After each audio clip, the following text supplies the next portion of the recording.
He sees the glorified Christ. And he was bright, glowing like the sun. It was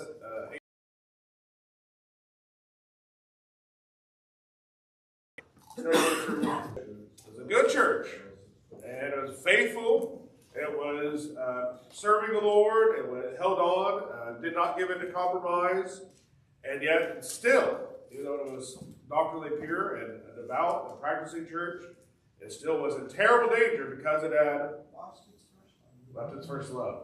And if that happens, eventually, what will happen to that church? It will die, right? As high as you are and as faithful as you are, you have to keep that love as first priority. The other churches dealt with compromise and persecution. Compromise seems to be the biggest struggle, giving in to Balaam and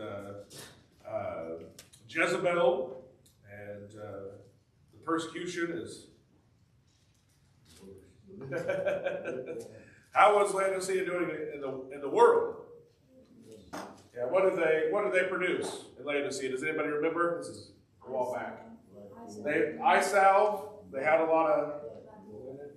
They made this black material, that black wool, and also had gold. He says, and they think they're rich, but Jesus says they're poor, they're blind, and they're naked, right? And they need to trade in their gold for his gold. And they need to trade in their eye salve for his eye salve. And they need to trade in their black raiment for white raiment.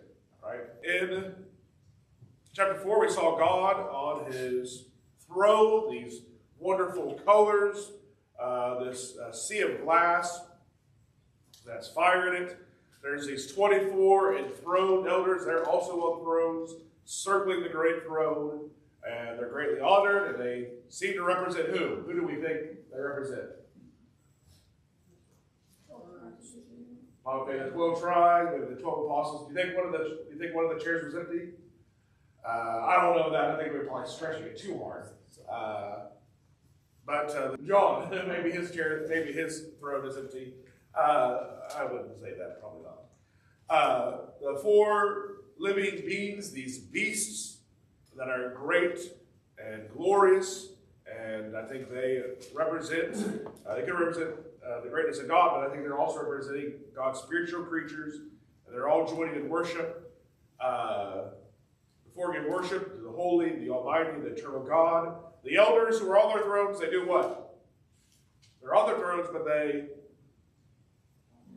get off their thrones, right? They come to the Creator. Well, here we come to chapter 5. Let's go ahead and read the chapter. 14 verses. And I saw on the right hand of him that sat on the throne a book written within and on the backside, sealed with 7 seals. And I saw a strong angel proclaiming with a loud voice, who was worthy to open the book and to loose the seals thereof? And no man in heaven, nor in earth, neither under the earth, was able to open the book, neither to look thereon. And I wept much, because no man was found worthy to open and to read the book, neither to look thereon.